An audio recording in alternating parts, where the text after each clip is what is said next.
وہ طائفہ منصورہ جس کو اللہ رب العزت نے نصرت اور جس کی مدد کی ہے وہ قیامت تک باقی رہے گا۔ اب اس سلسلے میں ہمیں جب یہ احادیث صحیحہ سے بالکل ہمارے سامنے بات واضح ہو گئی کہ بدعتی اور گمراہ عقیدے نکلے ہیں اور نکلتے رہیں گے، تو ہم نے جو مسلمانوں کی عظیم جماعت ہے اس کی پیروی کرنی ہے، اور اہل سنت و جماعت کے خلاف جو طبقات اور فرقے نکلیں گے ہم نے اس سے اجتناب کرنا ہے اور اپنے عقیدے کو گمراہی سے بچانا ہے۔ اور جس طرح احادیث میں نے آپ کے سامنے بیان کی ہے کہ وہ نکلتے رہیں گے، مثال کے طور پر خارجیوں کے بارے میں حدیث میں آیا کہ لا یزالون یخرجون، کہ وہ نکل کے ختم نہیں ہو چکے بلکہ وہ نکلتے رہیں گے، کسی نہ کسی رنگ میں، کسی نہ کسی لباس میں وہ گمراہ فرقے نکلتے رہیں گے۔ اب ہم نے پہچاننا ہے کہ وہ جراثیم اور وہ عناصر اور ان فرقوں کے لیٹسٹ ایڈیشن اور ان کے عناصر کہاں کہاں موجود ہیں، تاکہ ہم اپنے اہل سنت کے عقیدے کو ان کے جراثیم سے بچا سکیں۔ تو جس طرح حدیث میں میں نے خارجیوں کی علامات بیان کی ہیں کہ خارجیوں کی علامات میں سے کیا ہے، سب سے بڑی علامت یہ ہے کہ وہ مسلمانوں کو مشرک کہیں گے۔ وہ کیا کہیں گے؟ مسلمانوں کو مشرک۔ اس وقت بھی صحابہ کرام کو انہوں نے مشرک کیا کہا، اور صحابہ کرام علیہ رضوان پر شرک اور کفر کے فتوے لگائے، اور جس طبقے میں یہ عنصر اور یہ علامات موجود ہوں گی سمجھ لو کہ وہ خارجیت کا ایڈیشن ہے جو کہ ہمارے دور میں موجود ہے، کہ وہ جو خارجیت کا کہ عناصر کہاں کہاں موجود ہیں۔ میں اپنی طرف سے بیان نہیں کروں گا بلکہ اکابر علماء اور امت کے جو بڑے بڑے علماء نامور شخصیات ہیں انشاءاللہ تعالی ان کی آراء اور ان کے میں بیانات آپ کے سامنے رکھوں گا۔ یہ کتاب ہے امام شامی رحمۃ اللہ علیہ کی فتاوی شامی رد المحتاط، اس کی جلد نمبر میرے پاس 3 ہے۔ یہ امام شامی ہے، فوت ہوئے ہیں 252 ہجری میں، 252 ہجری میں ان کا وصال تقریباً آج سے 1252 ہجری میں ان کا وصال ہوا، اور انہوں نے اپنی کتاب فتاوی شامی کی جلد نمبر 3 صفحہ نمبر 339 پر بیان کیا ہے کہ خارجی اور خارجیت کے جو جراثیم اور عناصر ہیں وہ کہاں کہاں پائے جاتے ہیں۔ فرماتے ہیں وقع فی زماننا فی اتباع عبد الوہاب، ہمارے زمانے میں محمد بن عبد الوہاب نجدی، یہ ایک نجد سے شخص پیدا ہوا تھا، اس کے متبعین ہمارے زمانے میں واقع ہوئے ہیں، الذین خرجوا من نجد، جو کہ نجد سے نکلے، وتغلبوا علی الحرمین، اور انہوں نے حرمین طیبین پر مکے مدینے پر قبضہ کر لیا، وکانوا ینتحلون مذہب الحنابلہ، اور وہ اپنے آپ کو حنبلی المذہب کہتے ہیں، لیکنہم اعتقدوا انہم ہم المسلمون، ان کا عقیدہ یہ ہے کہ بس صرف وہی مسلمان ہیں، وَأَنَّ مَنْ خَالَفَ اعْتِقَادَهُ مُشْرِكُونَ، اور جو ان کے عقیدے کا مخالف ہے وہ سارے مشرک ہیں۔ اور خارجیوں کا کیا طریقہ تھا کہ وہ اپنے علاوہ باقی سب کو مشرک کہتے تھے۔ امام ابن عابدین شامی فتاوی شامی میں لکھتے ہیں کہ وہ کیا کرتے وہ کہتے ہیں انہم ہم المسلمون، بس وہی مسلمان ہیں، وَأَنَّ مَنْ خَالَفَ اعْتِقَادَهُمْ، اور جو ان کے عقیدے کا مخالف ہے مشرک، وہ سارے مشرک ہیں، وَاسْتَبَاحُوا بِذَلِكَ قَتْلَ أَهْلِ السُّنَّةِ، اور انہوں نے اہل سنت کے قتل کو مباح قرار دیا، کہا کہ جتنے سنی ملتا ہے پھڑ کے قتل کر دیا، وَقَتْلَ عُلَمَائِهِمْ، اور ان کے علماء کے قتل کو انہوں نے جائز قرار دیا، حَتَّى قَصَّرَ اللَّهُ تَعَالَى شَوْقَتَهُمْ وَخَرَبَ بِلَادَهُمْ، حتیٰ کہ اللہ رب العزت نے ان کی شان و شوکت کو توڑ دیا، اور اللہ رب العزت نے مسلمانوں کے عساکر کو اور مسلمانوں کی جماعت کو فتح عطا فرمائی۔ تو امام ابن عابدین شامی نے اس بات کا واضح طور پر بیان کر دیا کہ یہ جو نجد سے ایک جماعت نکلے گی، رسول پاک علیہ الصلوۃ والسلام کی پیش گوئی صحیح بخاری شریف میں موجود ہے، اس کا مصداق کون ہے؟ امام ابن عابدین شامی نے اس کا بیان کر دیا کہ اس کا مصداق ابن عبد الوہاب نجدی اور اس کے متبعین ہیں، اس کے پیروکار ہیں، جو اپنے علاوہ باقی تمام مسلمانوں کو مشرک اور کافر کہتے ہیں۔ یہ تھی 1252 ہجری کے امام کی گواہی۔ اور ایک اور گواہی سنیں، یہ امام ساوی رحمۃ اللہ علیہ کی تفسیر ہے، تفسیر جلال پہ حاشیہ ساوی۔ ان کی تاریخ وفات ہے 1241 ہجری، 1241، یعنی تقریباً 200 سال پہلے کے بزرگ ہیں۔ اور یہ ابن عبد الوہاب نجدی اور اس کے متبعین کے نکلنے کے فوراً بعد، یعنی ان کے زمانے کے بزرگ ہیں۔ امام ساوی رحمۃ اللہ علیہ نے تفسیر ساوی میں ایک آیت کے حوالے سے اس کے تحت لکھا ہے، فرماتے ہیں کہ حاضر الآیات نزلت فی الخوارج، قرآن کی یہ آیت یہ خارجیوں کے بارے میں نازل ہوئی، الذین یحرفون تعویل الکتاب والسنہ، جو کتاب و سنت کی تعویل میں تحریف کرتے ہیں، ویستحلون بذلک دماء المسلمین، اور مسلمانوں کے خون کو حلال جانتے ہیں، واموالہم اور مسلمانوں کے مالوں کو حلال جانتے ہیں، لما ہوا مشاہد الان فی نظائرہم، کہتے ہیں جس طرح کہ ہمارے دور میں اس کا مشاہدہ، اس کی مثالیں موجود ہیں، وہم فرقۃ بارض الحجاز، اور وہ فرقہ ہے جو اس وقت حجاز یعنی مکہ مدینے میں موجود ہے، یقال لہم الوہابیہ،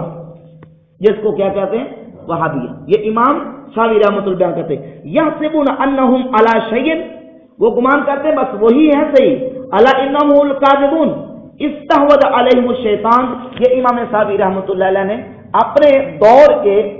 جو خارجیت کے جراثیم اور عناصر جن میں موجود تھے ان کا نام لے کے بتا دیا کہ وہ کون لوگ ہیں۔ نہ صرف امام ساوی نے بیان کیا بلکہ ابن عبد الوہاب نجدی کے بھائی سلیمان بن عبد الوہاب، علامہ سلیمان بن عبد الوہاب جو کہ محمد ابن عبد الوہاب نجدی کے بھائی ہیں، انہوں نے ایک کتاب لکھی ہے جس کتاب کا نام ہے الصواعق الالہیہ فی رد علی الوہابیہ۔ یہ کتاب دیکھیں، الصواعق الالہیہ فی رد علی الوہابیہ۔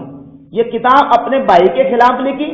اور نجدیوں کے رد میں آنے والی جو روایات تھیں اور احادیث تھیں، ان روایات اور احادیث کو لکھ کر یہ ثابت کیا کہ ان روایت اور احادیث کا جو مصداق ہے وہ ابن عبد الوہاب نجدی ہے، جو مسلمانوں کو مشرک اور کافر کہتا ہے، اور خارجیت کے جراثیم اور عناصر اس فرقے میں اور اس عقیدے میں موجود ہیں۔ اب میں اس کی چند مثالیں آپ کے سامنے رکھوں گا کہ وہ مسلمانوں کو کس انداز سے اس وقت کافر اور مشرک قرار دیا جا رہا ہے۔ یہ کتاب دیکھیں، صحیح اسلامی عقیدہ کتاب کا نام ہے، اور عبدالعزیز بن عبداللہ بن باز کی یہ تالیف ہے کتاب، سعودیہ کے بہت بڑے علامہ ہیں۔ اس کتاب کے صفحہ نمبر 43 پر وہ تحریر کرتے ہیں، وہ کہتے ہیں مسلمانوں کے بارے میں، کہتے ہیں وہ اپنے ان معبودوں کو اوتاد، اغواث، اقطاب یعنی غوث، قطب، ولی، جن کو ہم بزرگوں کو اولیاء اللہ کو کہتے ہیں یہ اپنے ان معبودوں کو اوتاد، اغواث، اقطاب وغیرہ دوسرے خود ساختہ ناموں سے یاد کرتے ہیں۔ اللہ تعالیٰ کی ربوبیت میں یہ بدترین شرک ہے، اور حق تو یہ ہے کہ زمانہ جاہلیت کی عربوں کے شرک سے بھی ان کا شرک بدتر ہے۔ یہ تو مسلمان جو غوث، قطب، ابدال، ولی مانتے ہیں نا، یہ تو اس وقت کے زمانہ جاہلیت کے مشرکوں سے بھی بڑے مشرک ہیں اور بڑے کافر ہیں۔ یہ ایک اور کتاب دیکھیں، شرک اور اس کے وسائل کے بیان میں، ڈاکٹر محمد بن عبد الرحمن الخبیث اس کتاب کے صفحہ نمبر 46 پر وہ تحریر کرتے ہیں، ذرا میں نکال کے دکھاتا ہوں۔ کہتے ہیں غرب کے جو کچھ ہندو اپنے بتوں سے کرتے ہیں وہ سب کچھ یہ جھوٹے مسلمان انبیاء اور اولیاء سے اور اماموں اور شہیدوں سے اور فرشتوں اور پریوں سے کر گزرتے ہیں۔ یعنی جو ہندو اپنے بتوں سے کرتے ہیں وہ ہم، یہ مسلمان سے مراد ہم اہل سنت و جماعت جو اولیاء اللہ، اکابرین ملت اور بزرگان دین کے مزارات کو اور ان کی قبور کو باعث برکت سمجھتے ہیں، ان کے مزارات پہ جاتے ہیں، کہتے ہیں یہ مسلمان جو کچھ ہندو اپنے معبودوں سے کرتے ہیں، باطل معبودوں سے، یہ مسلمان سب اپنے بلیوں اور نبیوں سے کر گزرتے ہیں، اور دعویٰ مسلمان کا کیے جاتے ہیں۔ سبحان اللہ، یہ منہ اور دعویٰ سچ،